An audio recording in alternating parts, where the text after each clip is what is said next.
Hello दोस्तों, मैं ब्रजेश कुमार आज फिर से लर्न बिग के ड्रीम चैनल में स्वागत करता हूं।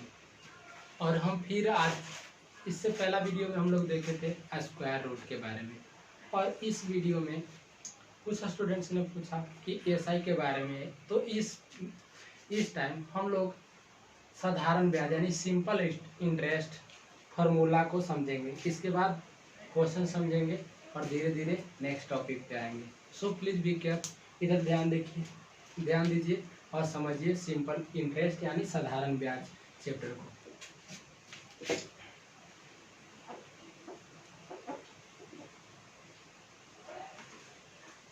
साधारण ब्याज,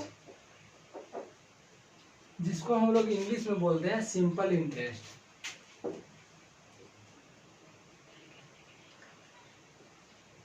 सिंपल इंटरेस्ट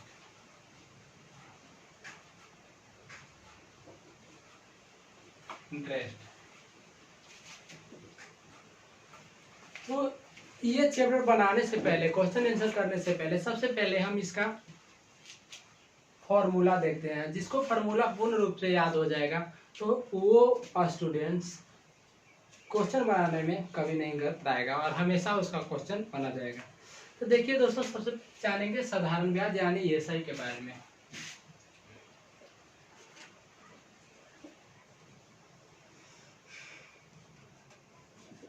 साधारण ब्याज यानी एसआई सिंपल इंटरेस्ट। एसआई बराबर फार्मूला क्या होता है? तो होता है क्या, मूलधन गुने समय गुने दर बट्टा 100। ये होता है आपका साधारण ब्याज बराबर, जिसको हम लोग ऐसे भी बोलते हैं इंग्लिश में कि एसआई बराबर सिंपल इंटरेस्ट बराबर क्या होता है। तो ये होता है मूलधन, यानी मूलधन को हम लोग किससे डिनोट करते हैं? तो पी से डिनोट करते हैं, जिसको प्रिंसिपल बोलते हैं इंग्लिश में। प्रिंसिपल हो गया इंटू टाइम हो गया इंटू रेट हो गया और बाय 100। ये दोस्तों आपका मूलधन हो गया, समय हो गया और दर हो गया।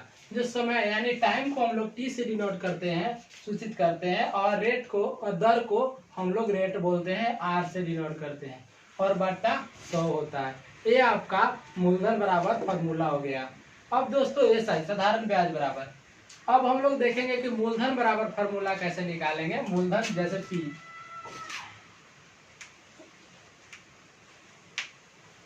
मूलधन बराबर क्या होता है, इसको पी से डिनोट करते हैं हम लोग। तो मूलधन बराबर जैसे ही फार्मूला पूछेगा तो सबसे पहले लिखेंगे ब्याज, यानी कि ये इंटरेस्ट जो है इधर ले जाएंगे। ये क्या हो जाएगा, ब्याज गुने 100, ब्याज गुने 100 और बट्टा मूलधन गुने दर होता है। क्योंकि ये मूलधन जो है हमेशा क्या आ जाता है, बराबर की ये साइड लाएंगे तो डिवाइड भागा में आ जाएगा। तो ये क्या हो जाएगा, मूलधन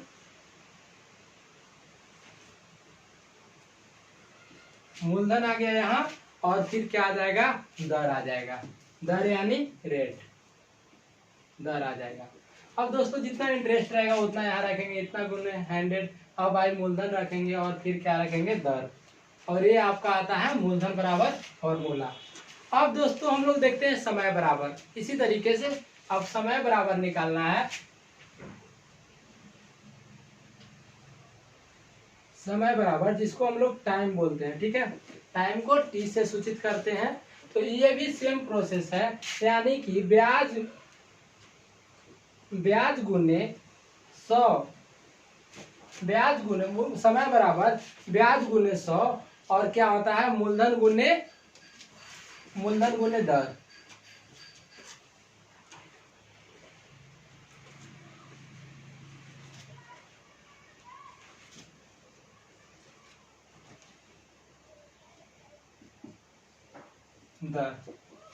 और ये जो है जैसे बोलेंगे कि ये दोनों सेम प्रोसेस है, तो जैसे ही मूलधन बोलेंगे तो समय गुने दर होता है दोस्तों। यहाँ आता है आपका समय यानी टाइम, सॉरी दोस्तों मिस्टेक क्या हो गया, समय गुने दर आता है। क्योंकि जब मूलधन पूछ रहा है तो मूलधन यहाँ तो मूलधन हमको निकालना है, तो सबसे पहले इंटरेस्ट रखेंगे, इंटरेस्ट इंटू 100 रखेंगे, फिर जितना टाइम रहेगा उतना रखेंगे, इसके बाद हम रेट को यानी दर को रखेंगे। ये आपका फॉर्मूला हो गया मूलधन का। अब दोस्तों हम देखते हैं कि दर बराबर क्या होता है, जिसको हम लोग रेट बोलते हैं। तो ये भी होता है ब्याज गुने 100 और मूलधन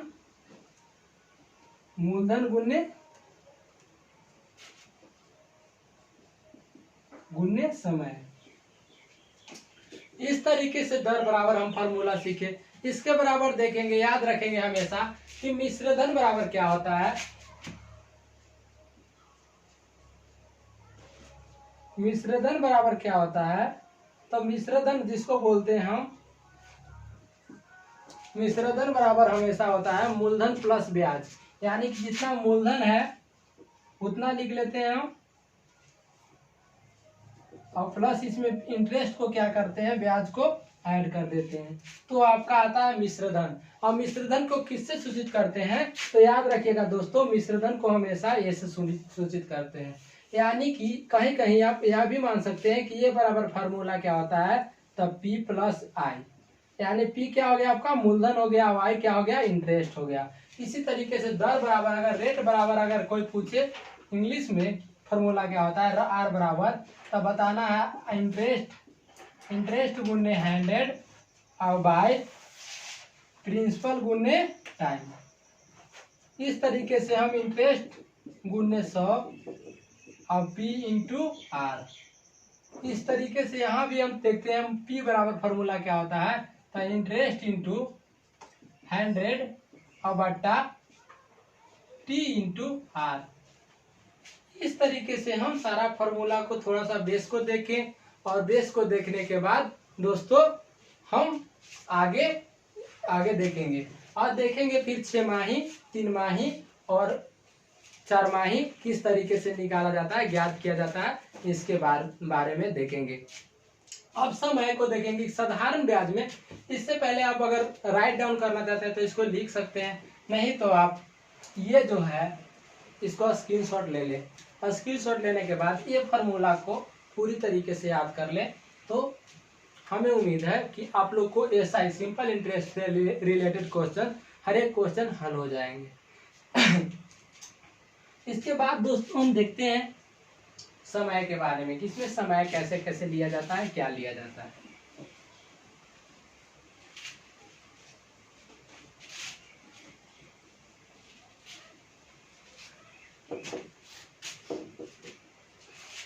तो समय को कैसे लेते हैं, जैसे समय यानी टाइम,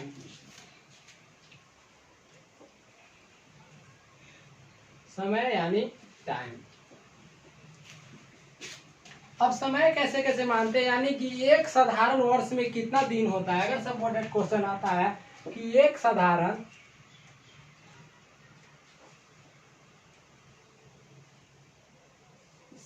वर्ष में कितना दिन होता है, तो ये होता है साधारण वर्ष में 365 डेज, यानी कि 365 दिन। एक साधारण वर्ष में 365 दिन होता है। अब कोई पूछता है लीप ईयर, एक होता है साधारण यानी सामान्य वर्ष, एक होता है ये असाधारण यानी असामान्य वर्ष, जिसको बोलते हैं लीप ईयर। यानी कि 1 लीप ईयर बराबर वर्ष बराबर क्या होता है, तो इसमें जो होता है एक दिन बढ़ जाता है, जिसके कारण ये जो लीप वर्ष होता है 366 डेज, यानी कि 366 दिन एक लीप वर्ष में होता है। अब देखते हैं हम लोग एक सप्ताह, जहां तक की बात आता है कि सप्ताह को भी मानते हैं, तो एक सप्ताह में कितना दिन होता है। एक सप्ताह में 7 दिन होते हैं, याद रखिएगा। एक सप्ताह की बात कर लिए तो आते हैं एक वर्ष में कितने सप्ताह होते हैं, ये भी आ जाता है इसमें। एक वर्ष में कितने सप्ताह होते हैं, तो ये होते हैं 52 सप्ताह। 52 सप्ताह होते हैं एक वर्ष में। अब एक वर्ष में कितने महीने होते हैं? एक वर्ष में तो 12 महीने में एक वर्ष होता है। ये टाइम को देख रहे हैं दोस्तों, हम उसी तरीके से देखेंगे कि महीना जो है कब कब लगता है, महीना जो है कब कब लगता है, महीना कब कब लगता है, तो इसको ध्यान देते हैं। तो महीना देखते हैं हम लोग कि 12 ये 30 को भी लगता है, एक 30 को महीना लगता है, और एक 31 को लगता है, और एक फिर 29 को लगता है, और एक 28 को। ये 4 डेट जो है हमारा महीना।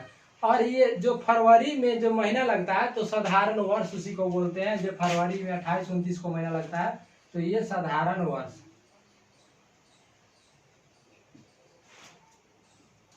और लीप वर्ष, यही जब महीना लगता है 28 या 29 को, 28 को महीना लगता है तो इसी को 28 और 29 को जो महीना लगता है 28 को, उसी को बोलते हैं हम लोग लीप ईयर्स के नाम से जानते हैं।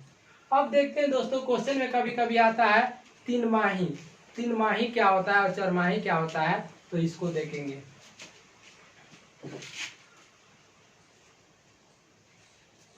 तीन माही, तीन माही में होता क्या है हमारा कि एक वर्ष में कितना तीन माही होगा, एक वर्ष में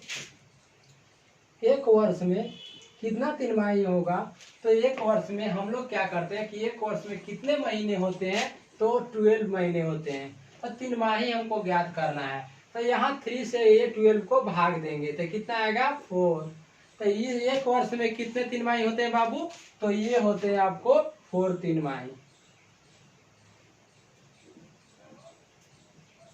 4 तीन माही होते हैं, यानी 4 तीन माही एक वर्ष में होते हैं। अब 1.5 वर्ष में कितने 6 माही होगा। अब कभी कभी क्वेश्चन आएगा कि ये जो है 1.5 वर्ष में कितने 6 माही होगा। तो 1.5 वर्ष यानी कि कितने महीना हो जाएगा, 18 महीना। लेकिन ये पूछ रहा है 6 माही, इसलिए 6 माही में हम क्या करते हैं कि 18 महीना को डिवाइड करते हैं तो 3 आता है। तो इसलिए 1.5 वर्ष में 3 6 माही होगा।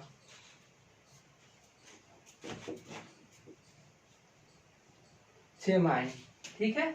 इस तरीके से हम 6 माही को देखें। अब 2 वर्ष में कितने होगा 6 माही, और 2 वर्ष में 2 वर्ष यानी कि 24, इसमें कितने तीन माही होगा, तो यानी 2 वर्ष में 24 महीना होता है। तो 24 को हम 3 से मल्टीप्लाई डिवाइड किए, डिवाइड करने के बाद आया कितना 8 आया। इसलिए क्या होगा कि ये 2 वर्ष में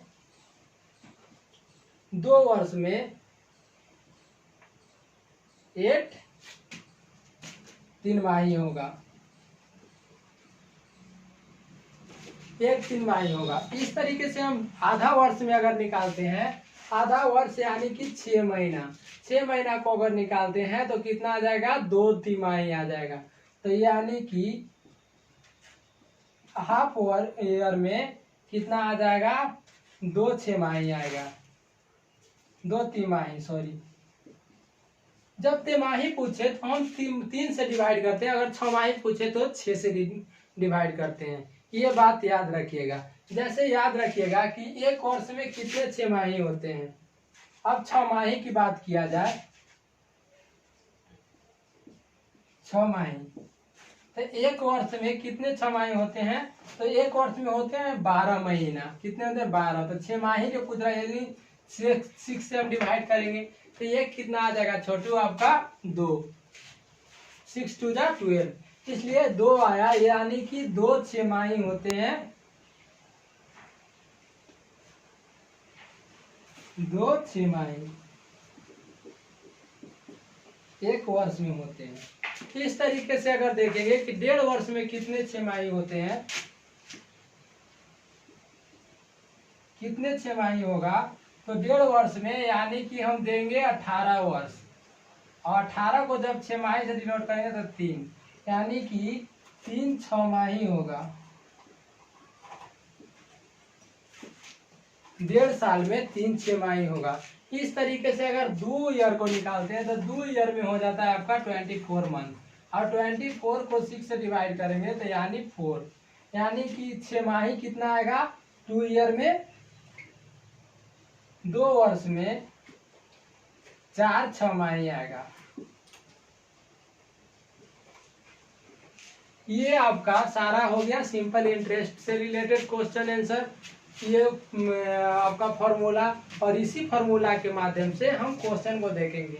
जैसे अगर किसी भी क्वेश्चन को हम मान लेते हैं, इसको चाहिए तो आप लोग स्क्रीनशॉट ले सकते हैं, नहीं तो हम आगे क्वेश्चन की ओर बढ़ रहे हैं दोस्तों। स्क्रीनशॉट ले ले।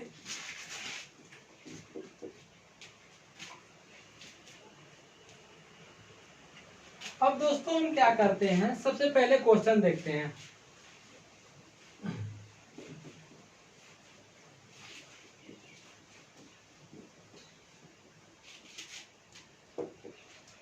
अगर सपोज डेट हम मानते हैं कि आपका को किसी भी साधारण ब्याज की दर से अगर कोई आप दिए किसी को, आपका मूलधन है 100, यानी कि किसी को उधार दिए 2 ईयर के लिए,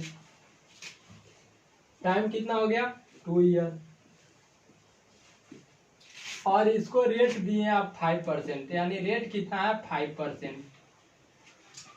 तो जब हमको इसमें सिंपल इंटरेस्ट यानी साधारण ब्याज निकालना होगा, तो साधारण ब्याज निकालने के लिए हम बताएं कि आपको फॉर्मूला क्या होता है कि ऐसा ही बराबर होता है मूलधन यानी P into T into R और बाई 100।